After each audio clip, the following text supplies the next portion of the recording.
Hey folks, it's Kevin Tankin reminding you to go to YouTube, Instagram, EddiePepitone.com, Patreon.com/Eddie Pepitone. If you want more of this podcast, we got it. And now, let's get into the show. Ladies and gentlemen, boys and girls, people that have found this decades into the future wondering what the heck happened to this society. Welcome to Apocalypse Soon. And here he is. He's recording from across the country, but that voice still sounds sweet, sexy, and annoyed. It's Eddie Pepitone. Hello, everybody. This is Eddie Pepitone, and welcome to another installment of Apocalypse Soon. I say installment because these episodes are installed into your brain. Yes, I am finally going to reveal that I work for Palantir. Look it up if you don't know who it is, but it's a surveillance company. I work for Palantir. I've always presented myself as a left-winger, socialist type who cares about humanity, but through this podcast and all you who interact with it, I've been able to feed information to an evil government company named Palantir, and they are plugging in your data. A lot of you will be apprehended shortly. The only thing I can say to you is that, as one final gift to you, I will do some bits. But when you hear people coming through your skylights, because the people who are coming to apprehend you because of the information that I have fed them, they don't knock on the door. They come through skylights. If you don't have a skylight, they create one. You might hear a jigsaw or chainsaw. Now, the people who don't know what a jigsaw is are people who never really built anything in their lives. And I fully expect that of you folks, that you never built anything, which is part of the reason that I turned you in. I don't like people who don't build things. You dig it? You dig it, you crazy cats. So when you hear the people coming through your roof or the wall, these people just make it a point not to come in an orthodox manner. They will not come in through a door. They won't even come in through a window. That's too orthodox for them. Do you understand what I'm saying? Yes. I am saying that these people like to come in a fashion that will absolutely frighten you. Hey, everybody. I'm just kidding. It's Eddie Pepitone, and I'm still in upstate New York, so we're going to have another audio podcast. I'm just barely getting this one out as, well, if you're a listener, you know I hurt my back roller skating, which is hilarious. Everybody I tell that I hurt my back roller skating just looks at me with incredulity. And they're like, no, you didn't. And I'm like, yes, I did. Oh my God. But anyway, it's been an up and down injury, meaning I feel better and then I don't. And I'm such a hypochondriac. I'm gonna be traveling to Pittsburgh let's see, I am going to leave here on Wednesday. The show is Thursday night at Bottle Rocket. Really cool Pittsburgh. It's a social club, but it's a great now comedy theater. So Bottle Rocket in Pittsburgh, Thursday the 19th. And then I go to the Sanctuary in Dayton, Ohio, or Dayton, Kentucky. It's on the border of Kentucky. It depends on who you believe. I've been told Ohio. Other people think it's Kentucky. Anyway, so, excuse me. So I'm hypochondriacal, and I'm like, oh shit, am I gonna get sick? Am I going to be able to do this? But I think I will. I think I will. This has been rough anyway. So guys, I am gonna do a few bits for you. I had some great emails, suggested bits, and I'm gonna try one right off the bat. So please enjoy this audio podcast by a man who pushed himself to the limit. That's right. You haven't lived until you push yourself to the point of almost breaking your entire body. And I did that. A lot of you don't have the courage, or a lot of you don't have the stupidity. I'm not sure. Or it's somewhere in between there. But anyway, let's get on with Apocalypse Soon.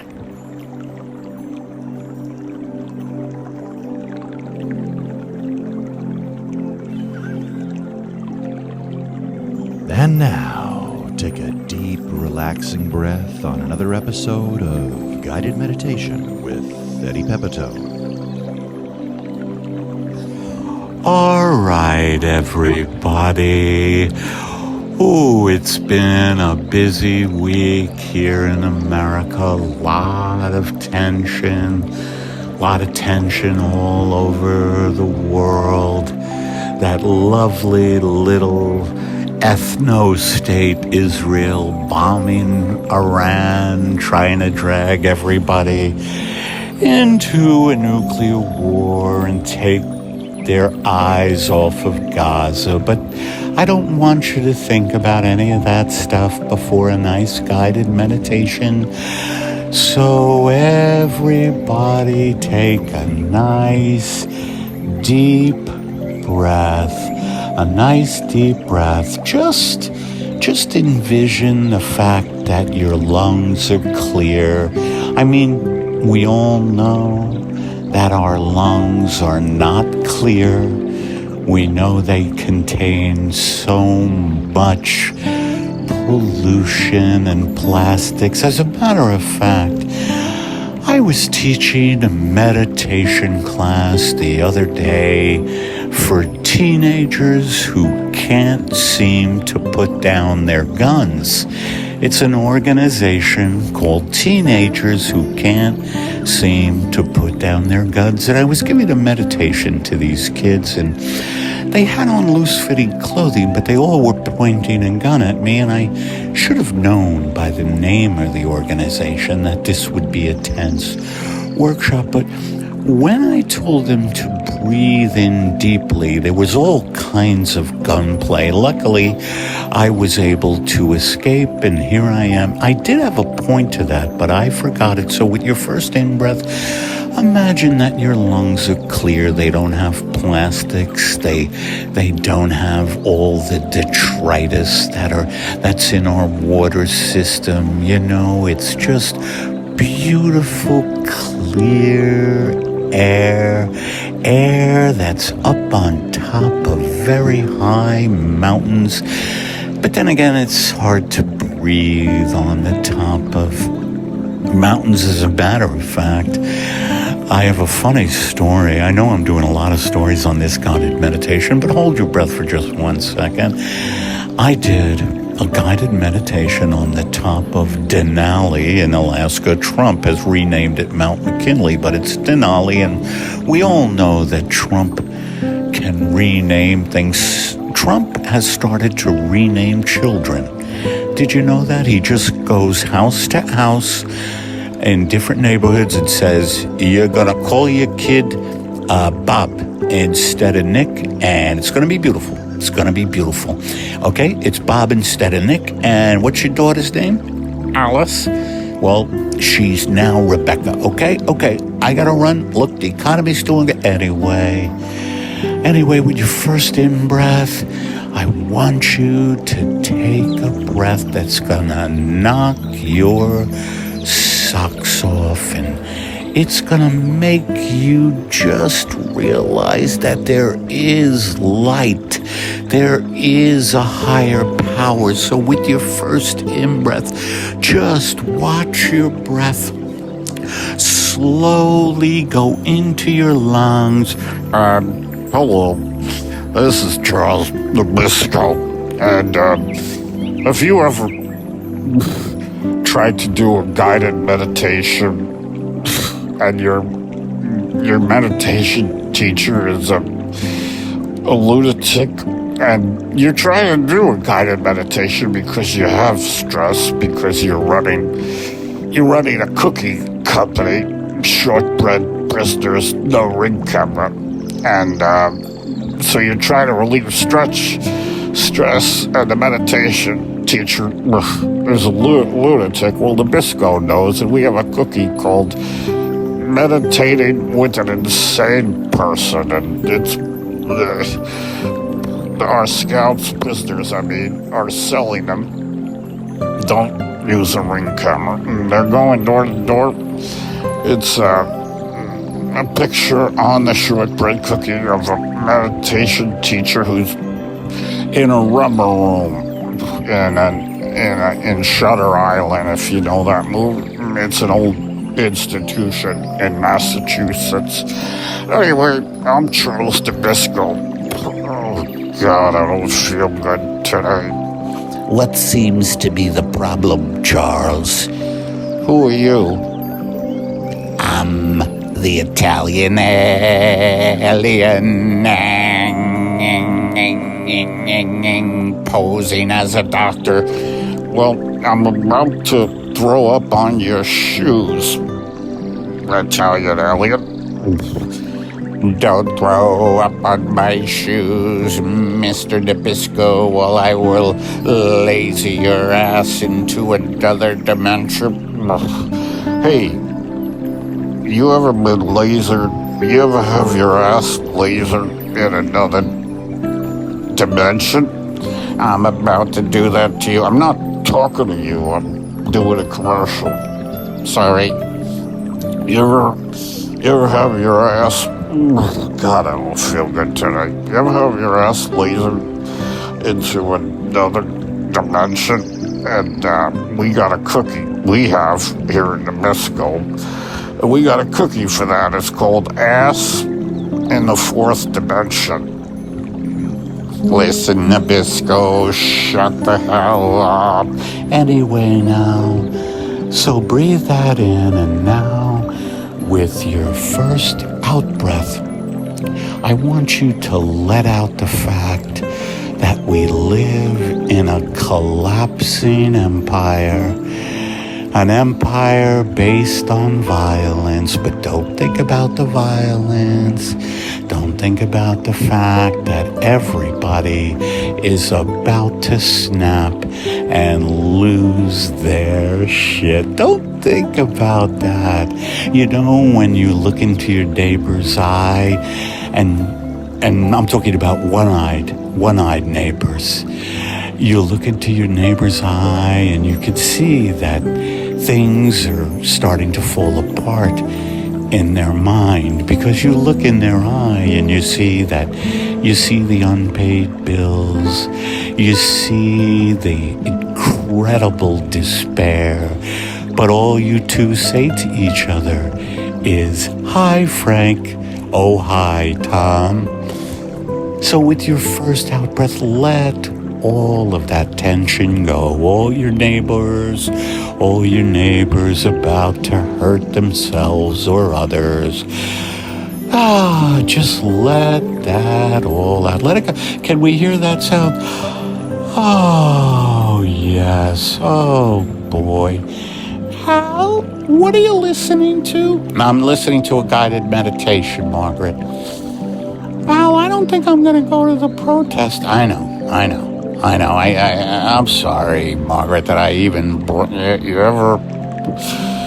ever go back to a bit that didn't go well in the first place? Well, we have here at Nabisco, back to the bit.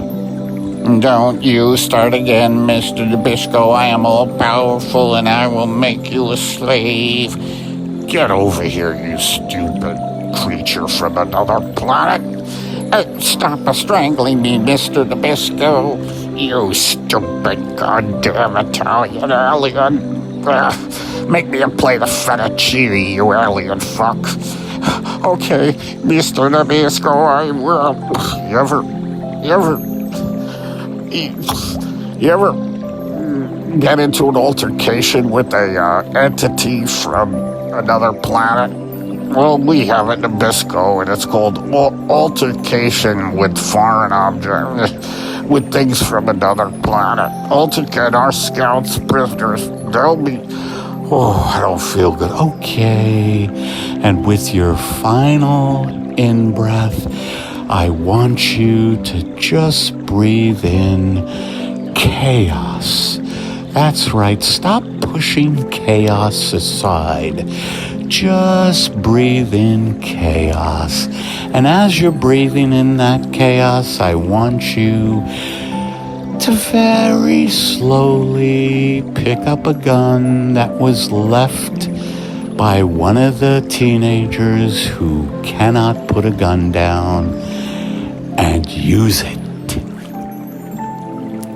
Ooh, and thanks for joining us on another guided meditation with Eddie Pepitone.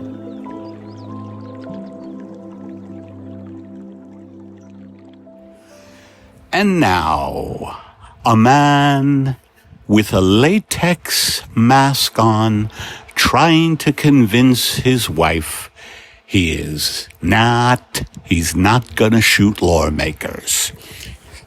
Hey, Ted, why do you have a latex mask on? No reason, Betty. I just want to change things up. But you look very evil. You look very evil, Ted. Look, I want you to know one thing, Betty. Yes, Ted? I'm not going to shoot lawmakers. Well, okay, but why are you putting on a latex mask then? Look, Betty, how many times do I have to tell you I like latex? I like to have sex with latex. Stop it. Stop it right there, Ted. Okay, we tried to have sex with latex once and I got a rash. It was too hot. And when you put me in the latex and I was able to look out of the latex after 10 minutes, you were gone. And after you were gone, there were 3 dead senators. And you say you had nothing. Look, Betty, I'm not going out to shoot senators. I'm not going out to shoot congressmen. I'm not doing that. Then why do you have that damn latex mask on? Because I want to just, present myself to the world in a way that's not going to make people just see the same old Ted. Oh, God, Ted, you don't know that you are a person. Did you ever hear the phrase, I am enough? Look, Betty, okay, I am not into self-help. It's called self-love. Okay? Okay, Ted? Yes. Look, we always have this freaking argument. You say it's self-love. I think it's self-help. You think it goes deep. I think it's superficial tropes. It's trite. Oh, stop using words that you've hardly ever used in your life, except when you're giving a speech to council members who you then kill by putting on latex masks. Look, I know you've killed most of the lawmakers in this town. Look, Betty. Yes, Ted? Our marriage is being tested, okay? I know, and if it weren't for my faith, I don't think I would be able to be with you. Well, I'm glad you have faith, Betty, because my faith is being tested with you. What do you mean?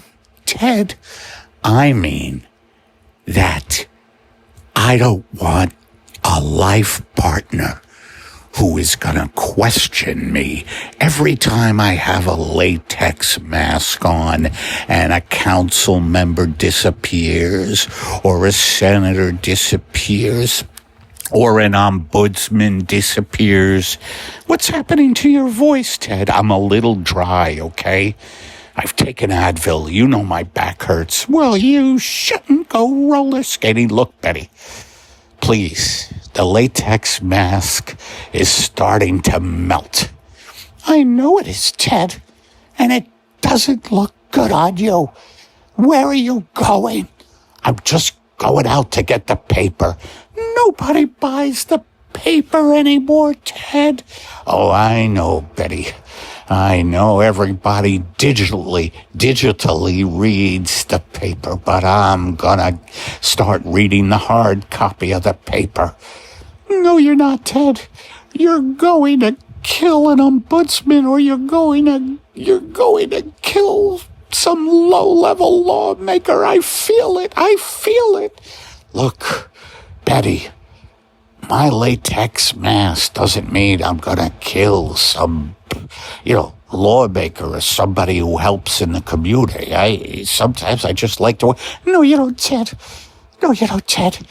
Well, I think I'm gonna leave you, Ted. Don't leave me, Betty. Please don't leave me.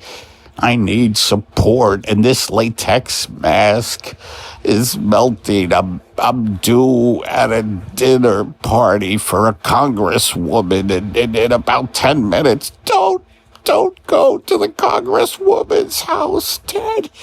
Come on, Betty, pull yourself together. Your latex mask is really melting, Ted.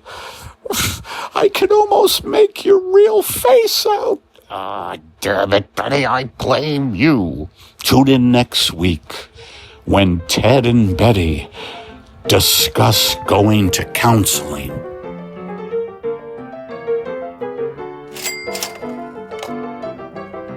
This summer, do better than a farmer's tan. Get yourself a pair of Chubby shorts and give those upper thighs some sun. Chubby's everywhere shorts fit right, feel right, and go with everything. When it's time to hit the pool, switch over to their lined swim collection with a quick-dry stretch fabric and a built-in liner that actually does its job. You'll be set all day. No more chafing and no more mesh problems. I like the Chubby shorts. My wife keeps chasing me around the house, trying to grab them off me like that little sunscreen girl where the dog's pulling the pants off the back. Anyway, they're great pants. Whether you're suiting up for cannonball cookouts or casual Fridays, Chubby's has you covered. For a limited time, Chubby's is giving our listeners 20% off your order with the code EDDIE at chubbyshorts.com. That's code EDDIE at chubbyshorts.com. Support the show and let them know we sent you. Summer's here. Dress like it in Chubby's.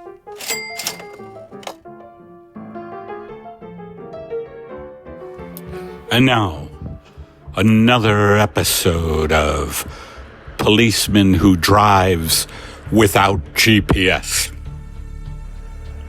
I'm trying to get to car 12. Car 12, are you there? Hey, Chief, I'm here. Okay, listen, Al. We have a murder under the bridge. Oh, okay, Chief. What bridge, do you know? Of course I know. It's the Pulaski Bridge. Oh, where is that, Chief? Come on, you lived here your whole life. The Pulaski Bridge. It's near the bakery, which is near the firehouse. Oh, you don't mean Firehouse, the Subway store, do you? No, the freaking fucking firehouse. All right, Chief, you don't have to curse at me. So the firehouse near the bakery, the Pulaski Bridge. Okay, I'm just going to start heading down Allen Street. No, don't head down Allen, okay? I'm looking at the GPS. It's got way too much traffic, and if you go down Allen, you're going in the opposite direction. Oh, I'm sorry, Chief. Those were just my instincts. I hate your instincts, Al. I hate your instincts, Al. You almost forgot my name there, didn't you, Chief? God damn you, Al. Look, you have to get GPS installed in your vehicle. Look, and get down to the Pulaski Bridge. There was a murder, for Christ's sake. Who was murdered? Do you know, Chief? Of course I know. It came in from somebody with an anonymous tip, and the body is still there. Oh, gee whiz. Okay, Pulaski Bridge. You know what I'm going to do? Oh, my God, I'm here in front of... I don't know how I got here, Chief, but I am here in front of that new cafe. And you know, what is it called? Oh, it's called McDon Cafe. McDon? Yeah. And supposedly, and I hear this from a good source, supposedly they have an almond latte that'll knock your socks off.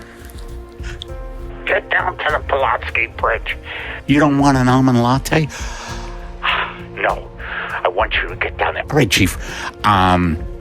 Okay, I'm gonna cut in this alleyway behind the aquarium here. What in the world are you doing behind the aquarium? You are now so far away from the Pulaski Bridge. Hey, boss. What? Boss, they have a new type of shark in the aquarium, according to a sign out front. If you don't get to the Pulaski Bridge, some freaking little kid's gonna stumble upon a dead body. We need you out there, Al. Oh, all right, I won't stop at the aquarium. Okay, I'm gonna go down now. Now this alleyway is leading me to Elm and Ninth. Elm and Ninth. Elm and Ninth. I don't even know where that... Oh, I see where you are. Okay, go down Ninth, and until you hit Zapruder's hardware store. Can you do that?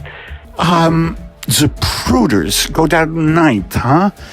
Okay, yeah. I'm on Elm. Yes, but hit Ninth. I just passed Ninth. You just passed Ninth. All right, then make your left. Make your left on 10th, then. Oh, my God, I just passed 10th. What are you doing? Why can't you get a GPS? Ask for directions, okay? Al, ask for directions to the Pulaski Bridge. Okay, hold on there, Chief. Excuse me. Yeah? Do you know where the Pulaski Bridge is? Yeah, I do.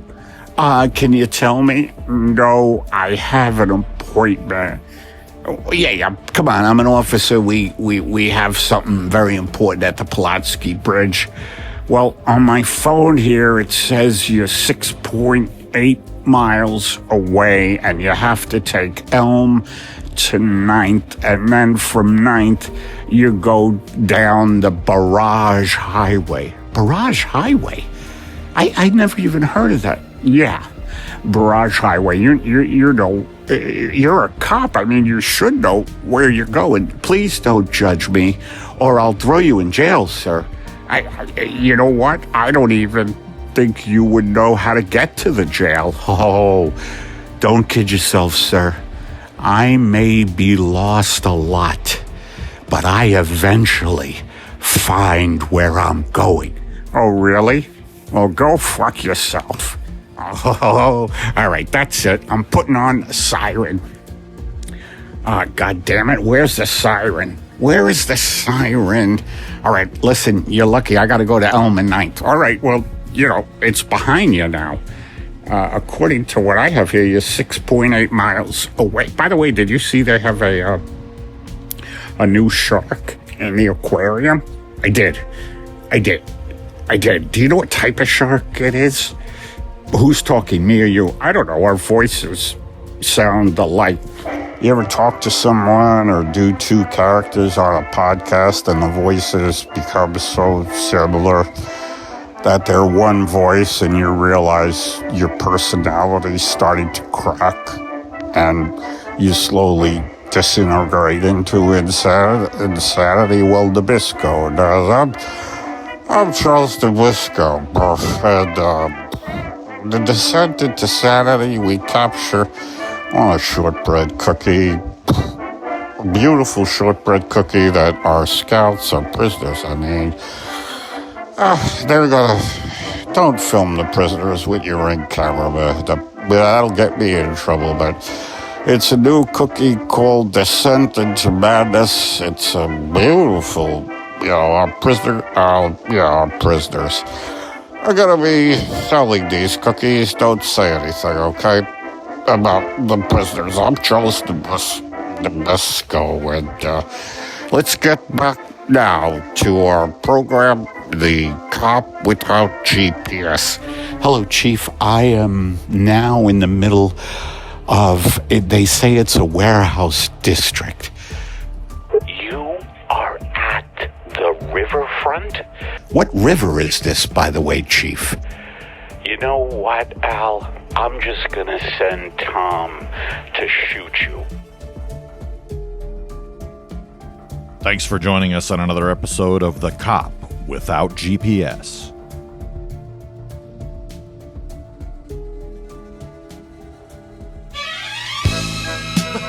And now it's time for Al and Margaret, the couple living inside Eddie Pepitone's head.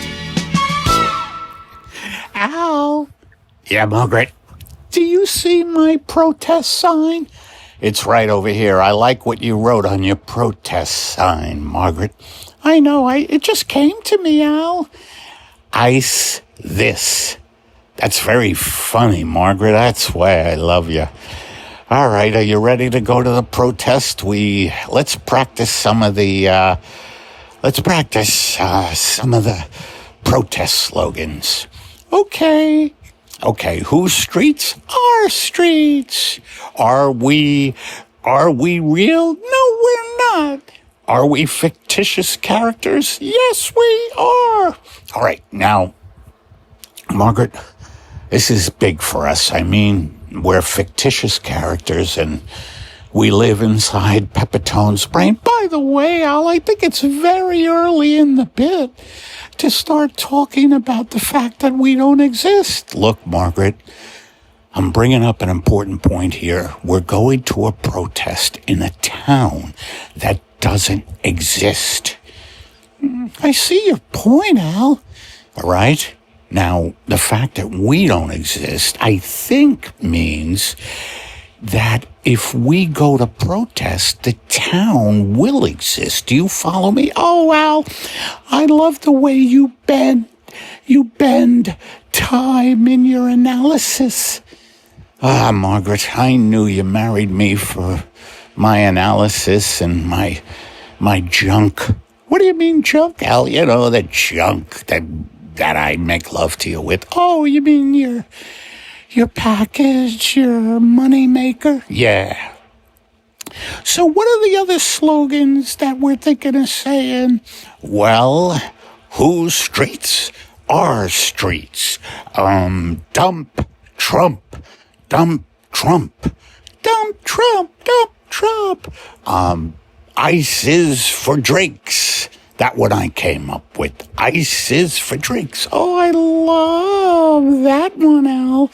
You know, sometimes when you make up a slogan at a protest, I feel very Randy. I know, Margaret. Look, I know you're getting hot under the collar, but we got to get out in the streets and see if they exist. Okay, Al, we've never been outside this house. Well, we said we've been outside this house. I know, but we make it all up, Al. It's not us, Margaret. It's not us. It's that damn Eddie Pepitone. Oh, God. I wish you wouldn't bring him up. I know, Margaret. But, all right, let's see if this door opens onto a fictitious street. Let's open it, Margaret. I'm scared, Al.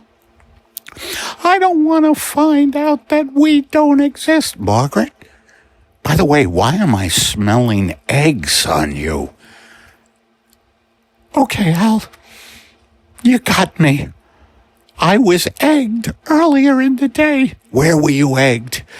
I was egged right here in the living room by a pro-Trumper.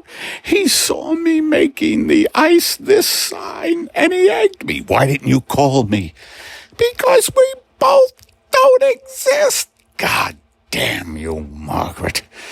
Oh, Jesus Christ. You can't go out into our fictitious town smelling like damn eggs. You know you can't. Oh, all right, I'll put on my other eggless dress. Why don't you put on your egg white dress? Al, stop making things up. I don't have an egg white dress. I don't have an egg white dress. Well, put on your Denver omelet dress. You know I sold my Denver omelet dress so we could have a nice bookshelf. Hold it. You sold a dress made out of Denver omelets so we could have a nice bookshelf? Yes. Well, that proves we don't exist. Oh, my God, Al. That's right. Poof. Oh, aren't they great? Thanks for joining us on another Al and Margaret, the couple living inside Eddie Pepitone's head. And now another episode of Career Day Gone Wrong. Hey, everybody. As you know, I am Ted Louisa, and it's Career Day again here in Bupkis, Illinois. Now, we here in Bupkis, we pride ourselves on our career day. I mean, we don't have many careers out here. As you know, the biggest career in Bupkis is gravedigger.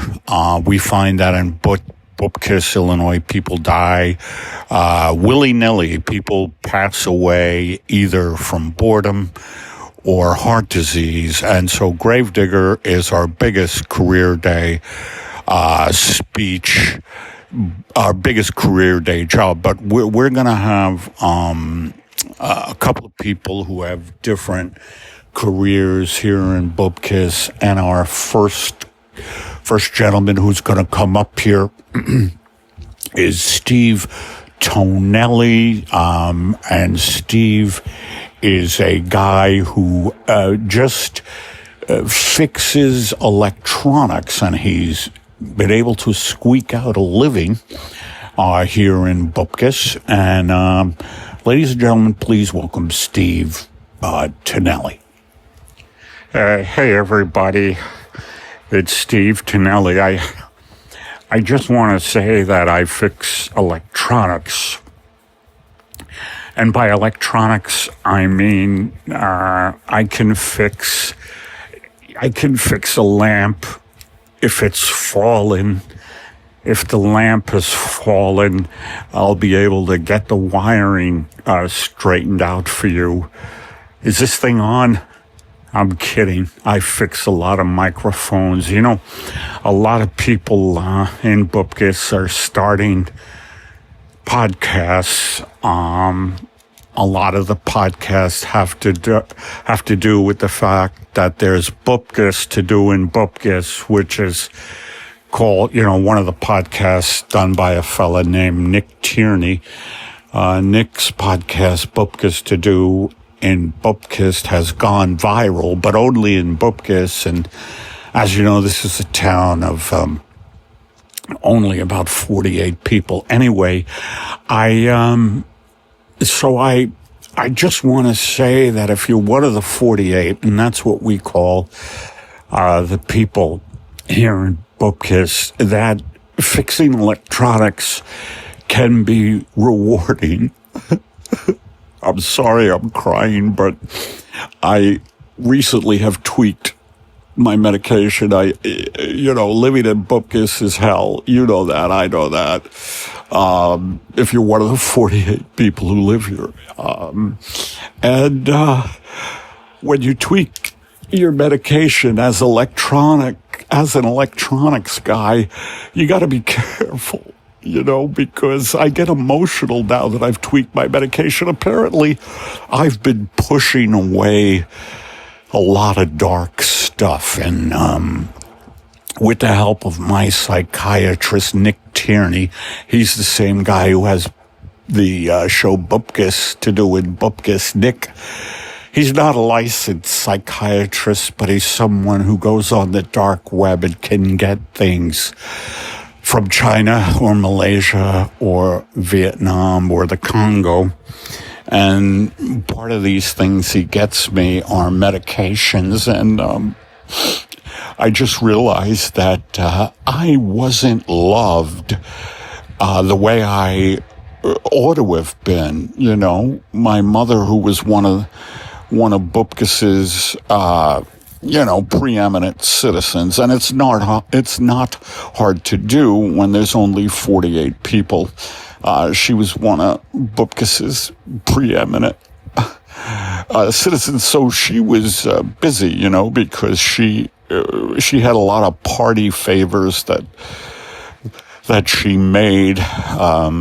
She was very good with crepe paper when crepe paper was a thing, and she's very good with origami. You know, she introduced the town of Bupkis to origami. She made geese out of origami. She made giraffes out of origami.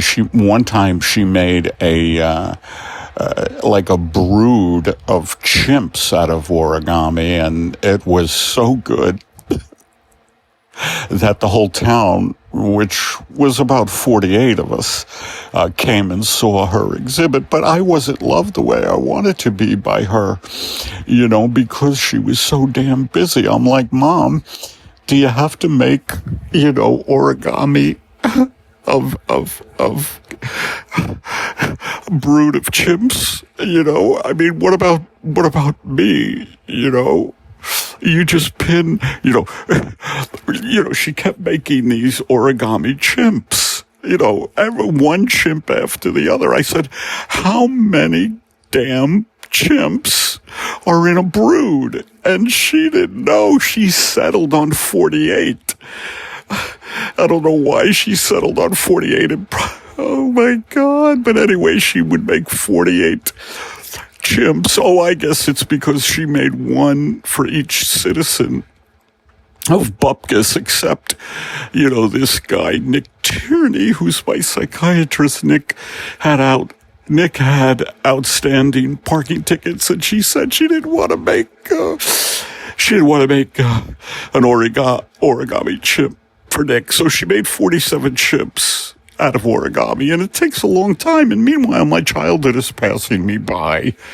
You know, I wanted to go for ice cream. I wanted to go for vaccination shots when COVID hit. You know, she listens to a lot of Joe Rogan, so she was like, you don't need a vaccination shot. You're young and healthy. And I said, I'm not young and healthy. You know, I'm 422 pounds and I'm only 13 years old. I was a fat kid.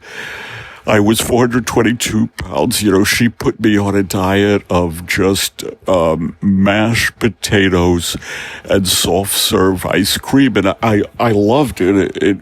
I didn't know I was a victim.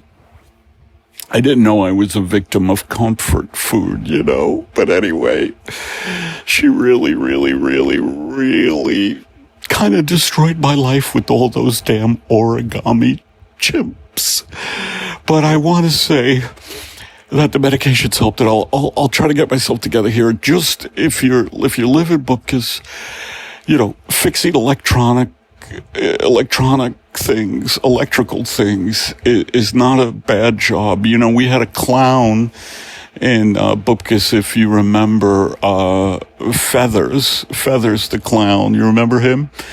Again, that was Nick Tierney, my psychiatrist. And you know, he did this character, Feathers the clown, and he had all these hand buzzers. You know, when you shake his hand, you get a buzz. It was an old-timey, and a lot of them would break down because, you know, they were made faultily by, you know, factory workers overseas in sweatshops, and they weren't paid any kind of living wage. You know, the whole story about workers overseas who don't make anything. They live in countries where, you know, they're not paid anything, and And so workers around the world are pitted against each other. But anyway, I fixed a lot of hand buzzers. It's meticulous work. It's almost like working on a clown's hand buzzer. And I mean Feathers the Clown. I mean Nick Tierney. It's meticulous work. It's like, but it's rewarding because it's like working on a Swiss clock. All right, Nick, that's enough. Thank you. I mean, not Nick, but Steve Tonelli. Nick Tierney is Steve's psychiatrist, and he was Feathers the Clown. And I didn't know Nick had such a varied life. But anyway, we have one more career day person to come up here. It's Betty Stevens, and Betty has been one of the 48 here in Bupkis.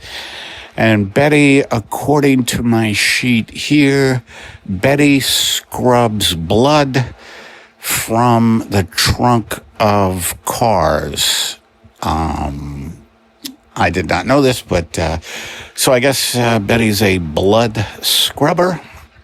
And let's have Betty Nichols up here. Betty? Hello. Oh, hello, everybody here in Bupkis. Oh, God, I can't wait for this life to be over. And I say that with all due respect to the young. Anyway, I started washing the blood out of trunks when I killed my husband. I killed him because he was boring. He was very boring. I said, Bruce, if you don't liven up your act, if you don't liven up your damn demeanor, I'm going to kill you. So I did. And I put him in the trunk of the car. And I drove him to an abandoned construction site, and I put him in a new, it was abandoned because they used to build houses here until the subprime mortgage scandal hit. By the way, isn't it great that Steve Martin and Martin Short are spokespeople for Wells Fargo? I mean, talk about integrity. Anyway, that's either hither nor thither, who were a great vaudeville team, weren't they? Hey, hither. Yes, thither. What you do anyway? I could go on, but I buried my husband in the bottom of a unfinished basement in a abandoned construction site, and I looked in my trunk and there were traces of blood. And you know, I know a lot about DNA from watching all these crime shows. So I started scrubbing, and I realized to really get the blood out, you have to use some really heavy-duty cleaners. And I'm not going to give you the names of these cleaners because I have a business to run. Now, you can contact me very discreetly. You just go over to Pat's Diner. You know Pat. Pat actually killed her husband, and I scrubbed. All right, Betty, thank you. I didn't realize this was going on under our noses here in Bupkis, but you always learn a lot on Career Day. Okay, those were our only two speakers on Career Day, and I just want to say, if you can move out of Bupkis, move. Thanks for joining us on another Career Day Gone Wrong. Hey, everybody. So that's it for this show. Kevin will be doing beautiful interstitials and music and stuff for this, and I'm just signing off. I will also want to tell you that my new special's coming out, and more details on that. And I'll be flying back to LA, so me and Kevin will be doing the video live podcast soon. Probably next week, I'm coming into LA. All right, everybody, have a great week. And remember, there is no future. You've been listening to Apocalypse Soon.